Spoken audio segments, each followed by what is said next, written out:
హల్లెలూయా. ఏ కారణం లేకుండానే శత్రులు తనను హింసిస్తున్నారని, వేధిస్తున్నారని, ఆ శత్రుల బారి నుంచి తనని రక్షించమని, విడిపించమని, మరి ఏం చేయాలో అర్థం కాని పరిస్థితుల్లో, ఉక్కిరిబిక్కిరి అవుతున్న పరిస్థితుల్లో, ప్రభువా నీవే నా ఆధారం, నీ వైపే నేను నా చేతులెత్తి నీకు మొరపెడుతున్నాను అని దేవుని సహాయం కోసం దేవుణ్ణి అర్థిస్తున్న వ్యక్తిగా ఇక్కడ కీర్తనాకారుడు కనిపిస్తాడు. దేవునికి స్తోత్రం. తన శ్రమలు ఎలా ఉన్నాయి అంటే, ఏదో ఒక ఒక శ్రమ వచ్చి తన పైన పడుతుంది అన్నట్లుగా కాదు, కానీ అక్కడ స్పష్టంగా వివరిస్తా ఉన్నాడు ఎలాంటిది తన శ్రమ అంటే. మొదటి వచనాన్ని ఒకసారి చదువుదామా? దేవా, జలములు నా ప్రాణము మీద పొర్లుచున్నవి, నన్ను రక్షింపుము. నిలుకనీయని అగాధమైన దొంగ ఊబిలో నేను దిగిపోవచ్చున్నాను. అగాధ జలములలో నేను దిగబడి ఉన్నాను. వరదలు నన్ను ముంచివేయుచున్నవి. దేవునికి స్తోత్రం. హల్లెలూయా. ఎలా ఉన్నాయంట తన శత్రువులు? ఎలా ఉన్నారంట? వరదల వలె. మనం ఎప్పుడైనా బీచ్కి వెళ్ళినప్పుడు, సముద్రానికి వెళ్ళినప్పుడు పొరపాటున జారి పడిపోయి నీళ్ళలో మునిగిపోయామనుకోండి, మనకు ఎలా ఉంటుంది? ఉక్కిరి బిక్కిరి అయిపోతున్న పరిస్థితి. తన పరిస్థితి అలానే ఉంది అని కీర్తనకారుడు దేవునితో చెప్తా ఉన్నాడు. ప్రభువా, జలములు నా పైన పొర్లి పారుతా ఉన్నాయి. ఇదిగో దొంగ ఊబిలో, జిగటగల దొంగ ఊబిలో నేను పడిపోయినట్లుగా ఉన్నాను. అగాధమైన స్థలములలో నేను పడిపోయినట్లుగా ఉన్నాను. ఏ కారణం లేకుండానే, ఏ ద్రోహం నేను చేయకుండానే ఈ శత్రులైన వారు అలాంటి వరదల వలె నా పైన పొర్లి పారుతా ఉన్నారు. నన్ను కరుణించి ప్రభు అని దేవునికి ప్రార్థన చేస్తా ఉన్నాడు. దేవునికి స్తోత్రం. ఇంకా అంటాడు కదా, 3వ వచనం లాస్ట్ మాటలో, నా దేవుని కొరకు కనిపెట్టుట చేత నా కన్నులు ఎలా ఉన్నాయి? క్షీణించిపోతా ఉన్నాయి. ఇంకా తను ఎందుకు అంత బాధపడతా ఉన్నాడంటే, ప్రభువా, ఈ శత్రువులు నేను నీ కొరకు నమ్మకంగా జీవిస్తూ ఉన్నప్పుడు కూడా, నీ కొరకు యథార్థంగా, నీ కొరకు, నీ ఇంటిని కొరకు నేను పాటు పడుతూ ఉన్నప్పుడు ఎలా ఉన్నారు అంటే, అక్కడ ఒకసారి చదువుదామా? 7వ వచనం నుంచి. నీ నిమిత్తము నేను నిందనొందిన వాడనైతిని, నీ నిమిత్తము సిగ్గున ముఖమును కప్పెను.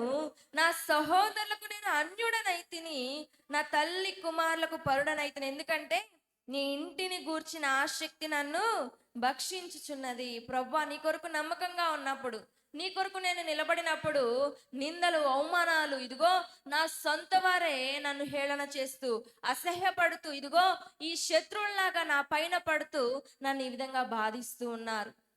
తన శ్రమ గురించి, తన శోధన గురించి దేవునితో చెప్తూ, అతను ఆత్మపూర్వకంగా, లేదంటే పరిశుద్ధాత్మ ప్రేరేపణచే ఈ కీర్తన రాస్తున్నట్లుగా మనకి కనిపిస్తా ఉంది. ఎందుకంటే ఆయన భవిష్యత్తులో యేసుక్రీస్తు ప్రభువారి శిలువ శ్రమల గురించి కూడా అక్కడ మాట్లాడదాం మనం చూస్తాం. అక్కడ మనం గమనిస్తే 21వ వచనాన్ని ఒకసారి చదువుదామా? వారు చేదును నాకు ఆహారముగా పెట్టిరి, నాకు దప్పి అయినప్పుడు చిరకను. ఏ సందర్భంలో ఈ మాట మనకి గుర్తొస్తా ఉంటది? శిలువ శ్రమలో నేను దప్పిగొనుచున్నాను. ఆయన దప్పిగొన్నప్పుడు అక్కడ ఉన్నవారు ఆయనకు చేదు చిరకను త్రాగటానికి ఇచ్చారు. ఈ మాటలన్నీ కూడా ఆయన ఆత్మపూర్వకంగా, ప్రవచనపూర్వకంగా మాట్లాడుతూ దేవునితో మొరపెడుతున్నట్లుగా మనకి కనిపిస్తా ఉంది. అక్కడ తన శ్రమ గురించి, తన శోధన గురించి, ఎలాంటి శ్రమలు అంటే తనని ఉక్కిరి బిక్కిరి చేస్తా ఉన్నాయి అలాంటి శ్రమలు. తను ఇదిగో నీళ్ళలో మునిగిపోయినప్పుడు మనకి ఎలా గాలాడకుండా ఉక్కిరి బిక్కిరి అయిపోయి ఇక మనం చనిపోతున్నాం అన్నట్లుగా మన పరిస్థితి ఉంటుందో, తనకు వచ్చే శ్రమలను బట్టి, తను ఎదుర్కొంటున్న శోధనను బట్టి, తను పడుతున్న నిందల అవమానాలను బట్టి తన పరిస్థితి కూడా ఇప్పుడు అదే విధంగా ఉంది అని దేవునితో ఏం చేస్తా ఉన్నాడు? మొరపెట్టుకుంటా ఉన్నాడు. దేవునికి స్తోత్రం. అక్కడ ఒక మాట అంటాడు, 20వ వచనాన్ని ఒకసారి చదువుదామా? నిందకు నా హృదయము ఏమైపోయింది? బద్దలాయను. నేను బహుగా కృషించి ఉన్నాను. కరుణించి వారి కొరకు నేను కనిపెట్టుకొంటిని గాని ఎవరు లేకపోయిరి. ఓదార్చే వారి కొరకు కనిపెట్టుకొంటిని గాని ఎవరు కానరారైరి. దేవునికి స్తోత్రం.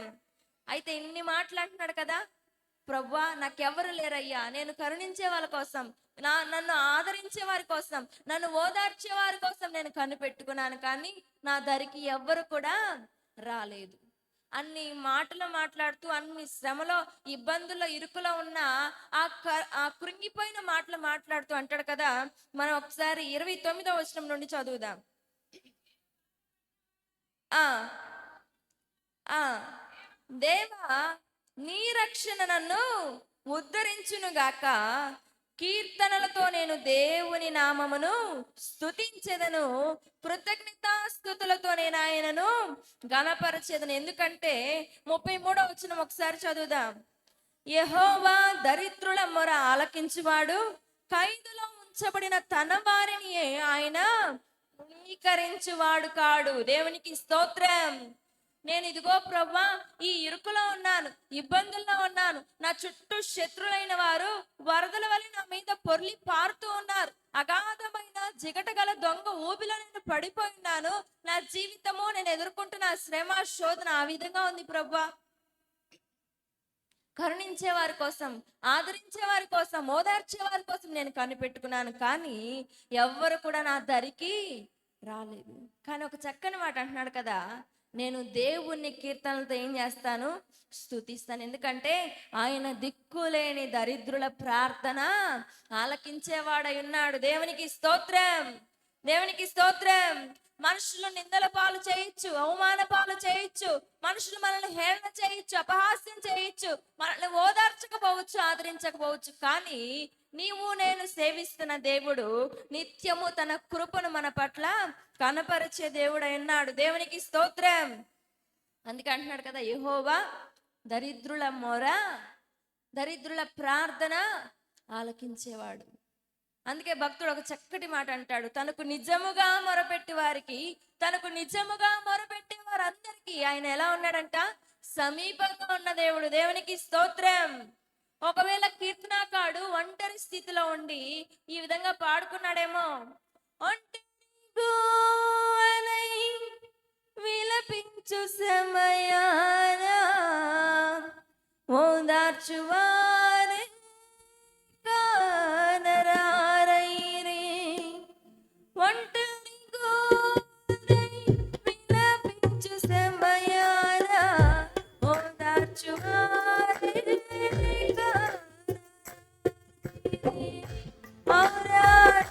చాటు నన్ను దాచినందున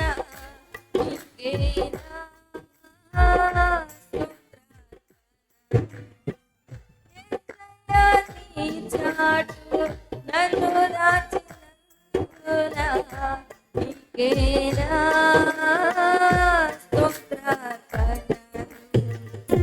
నా యేసయ్యా దివ్య ప్రేమలో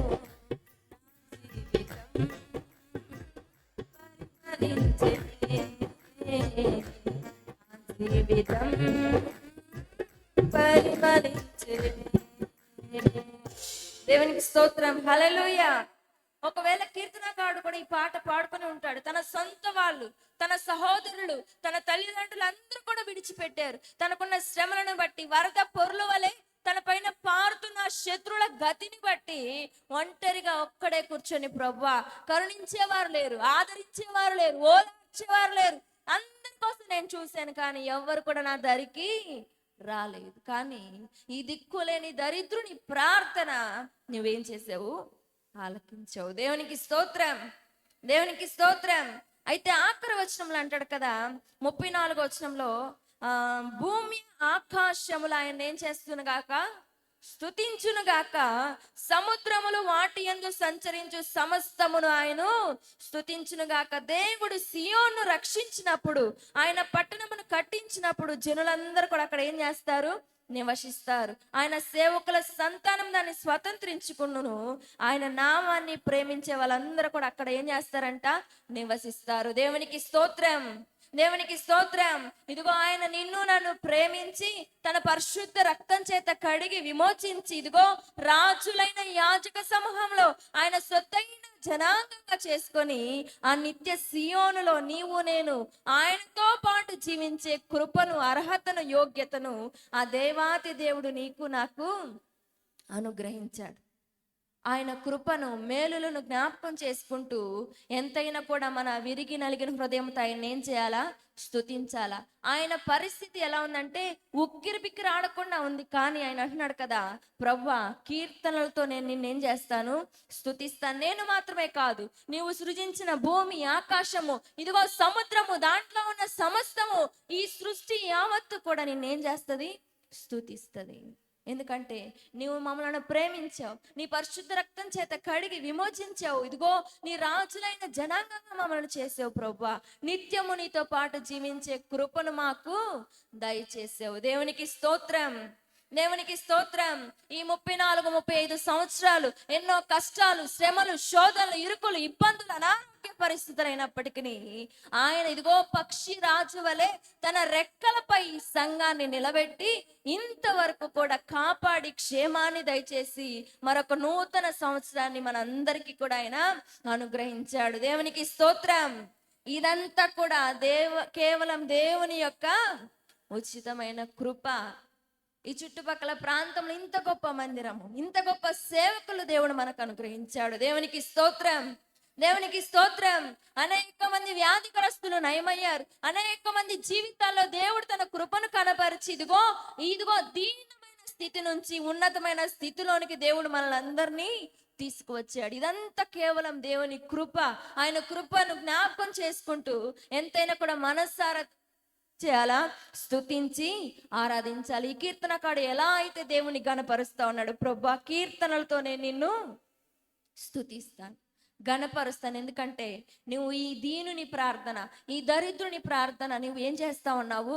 ఆలకిస్తా ఉన్నావు. నీవు మాత్రమే నన్ను చేరదీసే దేవుడివై ఉన్నావు. నీవు మాత్రమే నన్ను కరుణించే దేవుడివై ఉన్నావు. నీవు మాత్రమే నన్ను ఆదరించి ఓదార్చే దేవుడివై ఉన్నావు. మనుషులు ఎవ్వరు చూపని ప్రేమను చూపించి నా పక్షాన నీవు నిలబడిన దేవుడివై ఉన్నావు. దేవునికి స్తోత్రం, దేవునికి స్తోత్రం. మన కుటుంబ జీవితాల్లో, సేవకుల జీవితాల్లో, సంఘ జీవితాల్లో ఆయన చేస్తున్న మేలులు, దీవెనలు, ఆశీర్వాదాలు జ్ఞాపకం చేసుకుంటూ ఇదిగో ఆ నిత్య సియోనుకు వారసులుగా చేసిన దేవాతి దేవుణ్ణి, ఆయన ప్రేమను మనం జ్ఞాపకం చేసుకుంటూ మనస్ఫూర్తిగా ఆయన్ని స్తుతించి ఆరాధించాలని తెలియజేస్తూ ఈ మాటలు ముగిస్తున్నాను. దేవుడి కీర్తన భాగాన్ని దీవించును గాక.